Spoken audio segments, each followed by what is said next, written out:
Bonsoir à tous. À la une de ce journal, une députée de la nation enfonce le clou sur le scandale des ordinateurs chinois distribués aux étudiants camerounais. La parlementaire révèle des dysfonctionnements sur ces machines et dénonce une grosse arnaque qui éclabousse le ministre de l'Enseignement supérieur.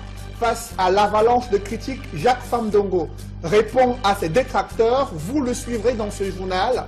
Il défend mordicus les performances des ordinateurs fabriqués en Chine et distribués aux étudiants camerounais. Et il critique ses détracteurs, les traitant d'analphabètes informatiques. Vous l'écouterez dans ce journal. C'est un rebondissement sur le théâtre de la crise anglophone. Des leaders du mouvement séparatiste anglophone ont été arrêtés au Nigeria durant le week-end. Rien n'a filtré sur le sort réservé à ces leaders. On fait le point au cœur de ce journal.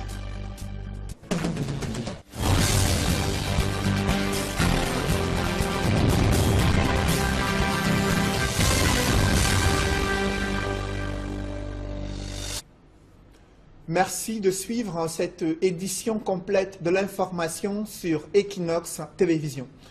Une rentrée académique très attendue, celle de l'École nationale d'administration et de magistrature, après le scandale sur ce candidat décédé et admis au concours d'entrée à l'ENAM. Ce sont les étudiants pionniers de la nouvelle section Common Law qui ont assisté à la leçon inaugurale du directeur général de l'ENAM, aux côtés des autres, de leurs camarades des autres sections classiques, Linus Toussaint Mendiana, qui a baptisé cette promotion 2017-2019 sous les signes de la paix et de l'unité. Dans les coulisses de cette rentrée solennelle, la présence effective ou non de Brenda et Junior Bia était sur toutes les lèvres des étudiants qui sont de la promotion 2017-2019 à l'ENAM. Reportage Marcelin Gransop. Dans l'amphithéâtre Jean Meignier de l'ENAM, 656 élèves, parmi lesquels les 80 qui inaugurent la toute nouvelle section, baptisée Common Law. C'est la matérialisation de la décision présidentielle, prise au plus fort de la crise anglophone. Notre appréhension est en même temps mêlée de crainte et de joie et d'ambition. Parce qu'en même temps, on voit le pouvoir qui est le nôtre, de pouvoir porter sur nos épaules la paix et l'unité, promouvoir la paix et l'unité dans notre pays, mais également l'ambition parce que justement nous sommes censés être des pionniers d'une certaine ère, d'une nouvelle ère, et je crois que si Dieu nous prête vie et force, ça va aller. Peace and Unity, tel est le nom de baptême de la promotion 2017-2019 de l'ENAM, dont les élèves doivent être des modèles à tout point de vue. Vous allez le faire entendre, vibrer, vivre, le faire flotter comme une bannière. Ici même au campus, au quotidien, pendant votre formation militaire, dans la rue, dans vos villages, dans vos pays, puis vous en ferez un idéal, une réalité quotidienne pendant toute votre carrière que nous souhaitons riche, fructueuse et bénéfique pour vos nations respectives. Aussi, le directeur général de l'ENAM a-t-il invité ses nouveaux élèves à faire preuve de probité et de discipline, et surtout à se débarrasser de tout comportement qui pourrait ramener à contre-courant de l'unité nationale et du vivre ensemble. Ici, nous ne tolérons et n'admettrons aucune dérive séparatiste, ségrégationniste ou de vérité de tribalisme ou de sectarisme, pire encore de sécessionnisme. Aimer et servir le Cameroun, c'est une attitude qui doit transcender les intérêts particuliers. Seul le culte de l'intérêt général pour valablement commander les éventuelles fissures qui peuvent menacer l'édifice du vivre ensemble. Cette rentrée académique intervient au lendemain de la vive polémique, née des derniers résultats du concours d'entrée dans cette prestigieuse école. La direction générale pense qu'il est temps de fermer cette page et d'ouvrir celle d'une rentrée académique qui se veut sereine pour les 656 élèves venus du Cameroun et de plusieurs pays de la sous-région. Et le directeur de l'ENAM tente de rassurer l'opinion nationale sur la crédibilité de cette grande école et la qualité de la formation qui est dispensée Pourtant, à peine démarrée, cette année académique est émaillée de nombreux scandales liés à la manipulation des listes des candidats admis à l'École nationale d'administration et de magistrature. À ce sujet, je vous propose d'écouter les assurances de Linus Toussaint Mendiana, directeur de cette grande école. La philosophie de la formation allemande tend donc finalement à faire de l'élève à sa sortie un grand ami de l'État, capable de dominer ses pulsions et ses émotions pour déceler par lui-même ce qui attache l'action publique à l'émergence de la Russie. Les normes sont ainsi des femmes et des hommes avisés, et aussi qui sont de futurs technocrates préparés à l'exercice de différents métiers de l'État. Et du coup, par conséquent, l'orientation qui en découle vise la mise à disposition de l'État des cadres patriotes, dévoués à la République et aptes à être les partisans de l'émergence de notre pays partout où ils seront affectés. Parce que disposant d'une forte culture sociale, politique et économique. Nous comprenons alors que tout cela peut charrier d'illusions, de critiques, d'intrigues, de délations, de rancunes, de sarcasme. Mais pourtant, le nom suscite à contrario aussi respect, envie, fantasme, espoir. Les cloches de la rentrée scolaire du deuxième trimestre ont retenti ce lundi matin et des cas d'indiscipline déjà signalés dans plusieurs établissements scolaires situés à Loum dans le département du Mungo. L'administration et le personnel enseignant ont tenu à conseiller les élèves sur les enjeux du deuxième trimestre et notamment pour ceux qui préparent les examens de fin d'année scolaire. Reportage Jacques Molland et Donald Brice-Camgan. Pas de temps à perdre au lycée technique de Loum, le train du deuxième trimestre est sur les rails. Dès le portail ce 8 janvier, a reçu les tresses non conformes.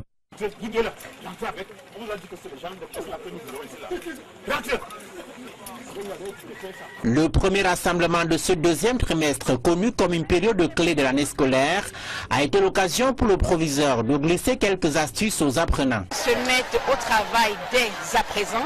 La tendance, n'est-ce pas, c'est qu'ils choisissent certains enseignements.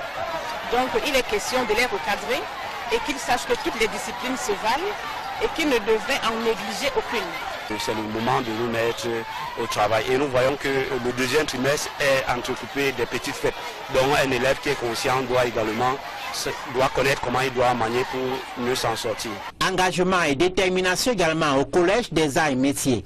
Dès 7h30, c'était l'arrivée des élèves qui sont susceptibles d'être distraits par la panoplie d'activités post- et périscolaires programmées en ce deuxième trimestre. Nous interpellons également les parents à sensibiliser les enfants, non seulement à se réveiller tôt, à apprendre régulièrement leurs leçons, les occuper moins durant ce deuxième trimestre. C'est un trimestre déterminant pour les enfants.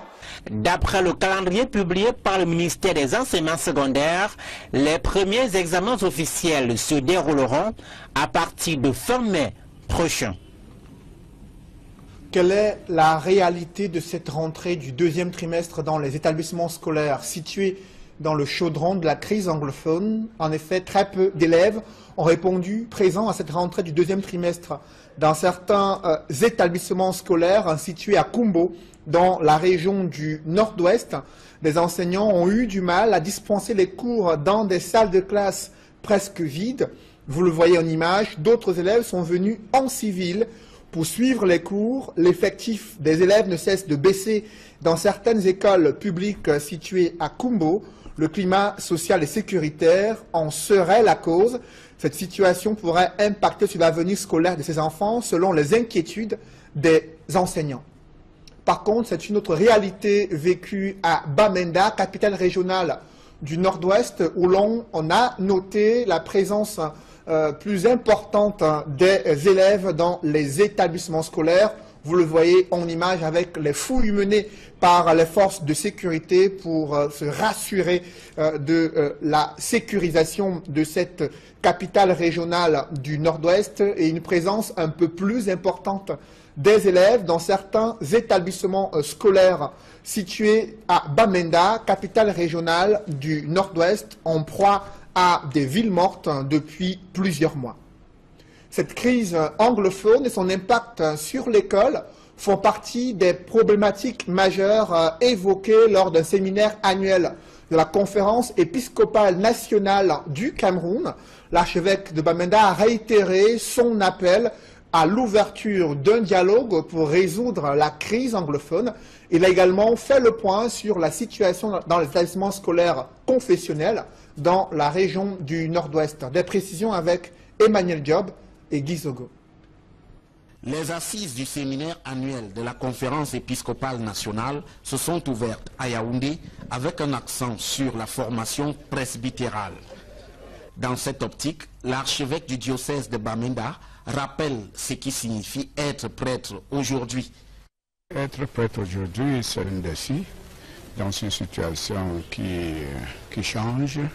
Donc il faut se bien préparer pour aider ces fidèles-là parce qu'ils veulent, dans la foi, avec la foi, répondre à leurs questions.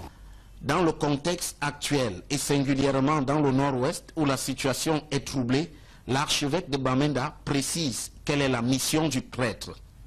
Parlant de notre situation dans laquelle nous vivons, c'est parler de la paix, parler de la justice, parler de la vérité. Bon, ce sont, disons, de valeurs fondamentales pour que nous pouvons vivre vraiment cohérentement dans la société dans laquelle nous nous trouvons.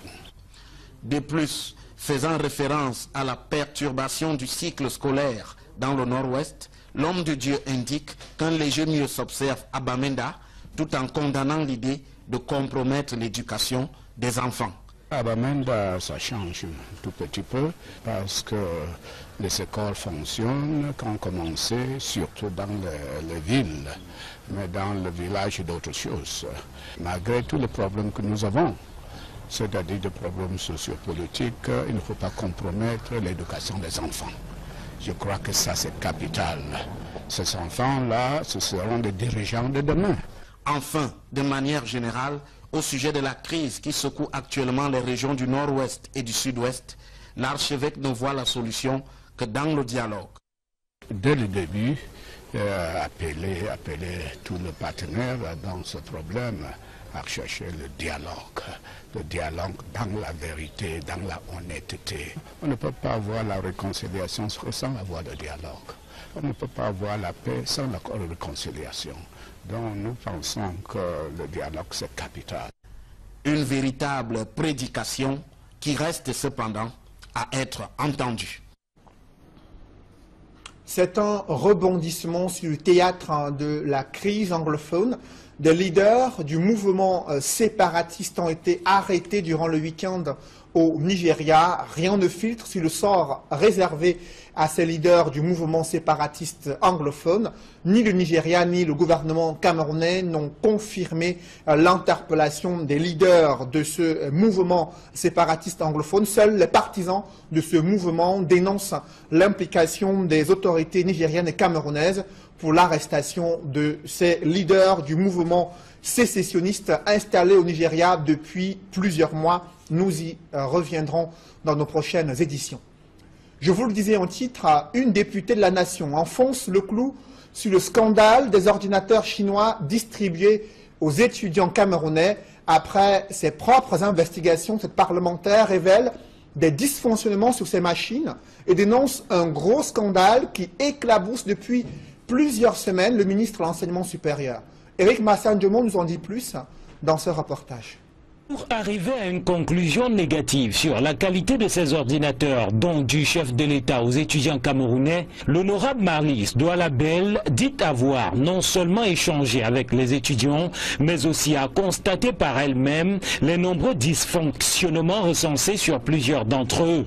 À demi-mot, la députée RDPC remet en question même le prix de ces appareils évalué à 300 000 francs l'unité.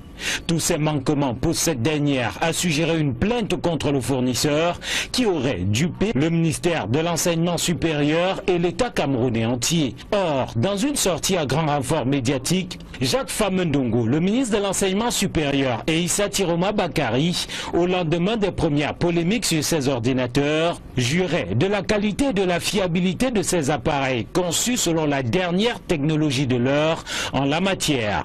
Les deux ministres étaient allés jusqu'à confirmer que la capacité de 32 Go de ces ordinateurs équivalait à 500 Go dans l'ancienne technologie.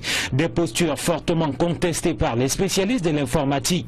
Certains analystes avaient relativement à cela fait un lien entre l'indifférence présidentielle devant la volonté de Famin Ndongo à lui glisser quelques mots pendant la cérémonie de présentation des vœux et le rendement négatif autour de ces fameux ordinateurs. La sortie de l'honorable Marlys Douala Bell et ses excuses présentées aux étudiants qui ont reçu ce qu'elle qualifie de jouet prouvent à suffire l'ampleur des limites de certains d'entre ces appareils. Dans une posture courageuse, elle promet de poursuivre son enquête cette fois auprès de l'administration et des fournisseurs pour mieux comprendre ce qui s'apparente désormais à une véritable arnaque.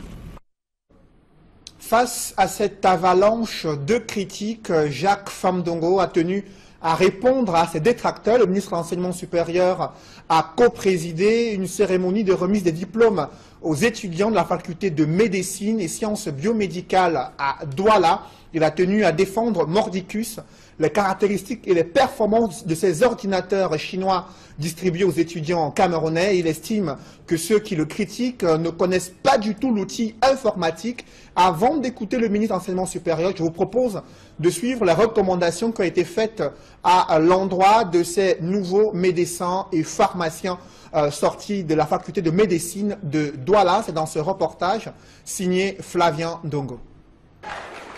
Ce sont 141 ex-étudiants en médecine, 77 en pharmacie et une poignée en master biomédical qui ont motivé l'affluence observée au campus de la faculté de médecine de l'université de Douala. Il est 12h45. À partir de cet instant, nos enfants sont désormais...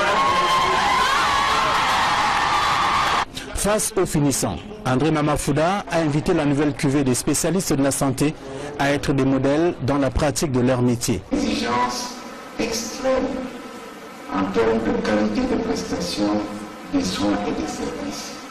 Je compte donc sur vous tous pour que, après ce bel investissement sur les bancs de cette université, on vous retrouve dans nos formations sanitaires. Vous êtes tous les bienvenus dans la bonne famille de la santé. Pour sa part, le ministre de l'Enseignement supérieur, à côté du rappel au respect de l'éthique et de la déontologie médicale, martelé aux jeunes médecins, rassure quant à la qualité du produit issu des maîtres du savoir scientifique de l'université de Douala. Ce sont des professionnels bien formés, dont nous sommes fiers, dont toute la nation est fière. Il faut que ces médecins, ces pharmaciens pensent prioritairement à leur pays, le Cameroun. Après le récit du serment d'Hippocrate, les défis à venir sont déjà connus. Le pharmacien a une très grande responsabilité. Il est vraiment en question déjà de voler au secours de la population camerounaise. Mon rôle à moi, c'est de divulguer le médicament, de permettre à la population d'être en santé. C'est dans la joie que de nouveaux médecins ont été accueillis par les membres de la famille. Une 5e faculté de médecine vient d'être créée à Garoua, chef-lieu de la région du Nord, selon un décret présidentiel. Cette faculté est un établissement rattaché à l'université de Ngaoundéré. Le chef de l'État a également créé une école normale supérieure à Bertois dans la région de l'Est. Autre établissement scolaire, établissement universitaire rattaché à l'université de Ngaoundéré selon un décret présidentiel. Deux grandes écoles qui viennent d'être créées par le chef de l'État.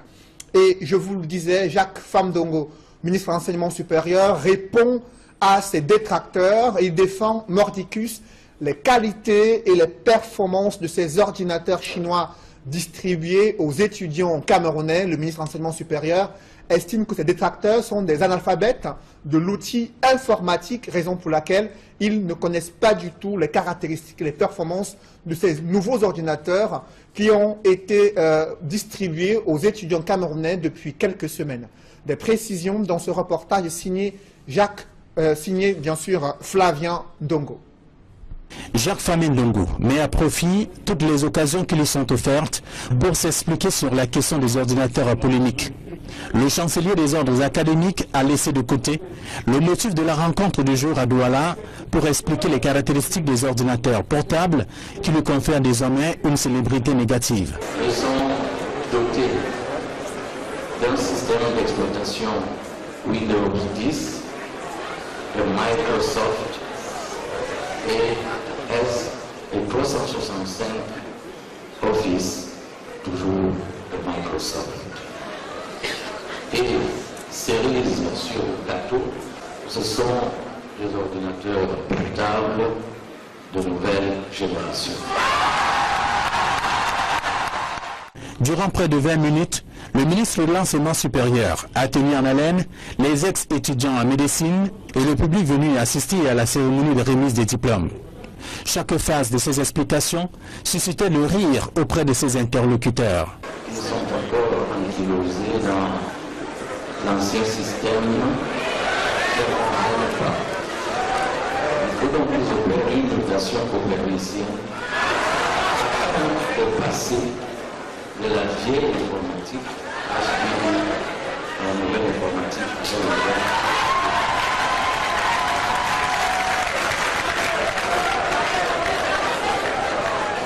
Dans cette même ambiance, le ministre de l'Enseignement supérieur a profité pour annoncer l'arrivée imminente d'un peu plus de 100 000 autres ordinateurs avec les mêmes caractéristiques. Bien plus, Jacques Famendongo a invité ses détracteurs à s'arrimer à la nouvelle donne informatique afin de mieux comprendre les caractéristiques des ordinateurs portables. Nos amis, nos compatriotes, soit de l'intérieur, soit de la diaspora, se mettent à l'école pour savoir que, ils le savent, il faut seulement faire ce que les sémiologues appellent une immunologie structurale.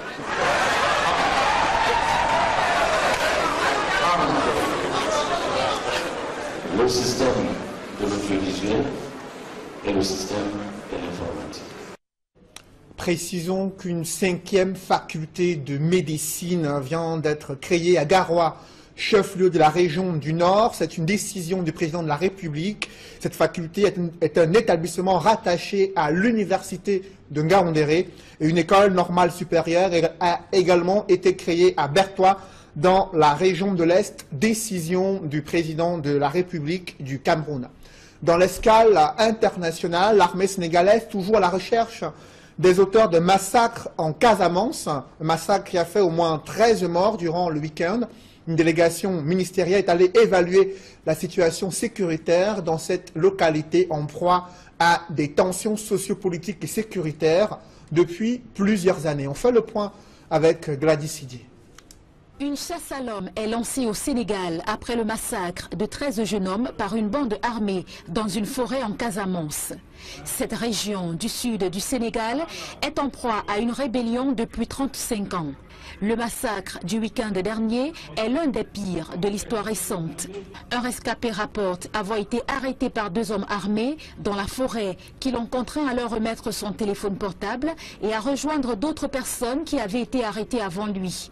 Les bourreaux ont par la suite tiré sur eux avant de s'enfuir. Le gouvernement sénégalais, qui a qualifié cela d'acte d'une rare barbarie, reconnaît que ce massacre met à l'épreuve le processus de paix en Casamance, relancé en octobre lors d'une réunion à Rome entre le gouvernement et une faction du mouvement des forces démocratiques de Casamance. Le massacre de samedi ne devrait toutefois pas faire dérailler ce processus de paix, estiment les autorités locales et les observateurs.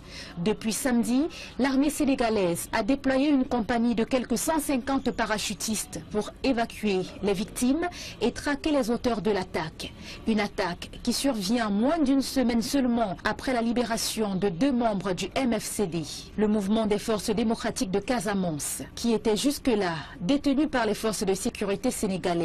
Les autorités sont allées au chevet des victimes et le gouvernement sénégalais a promis de ne ménager aucun effort pour arrêter les responsables de ce massacre.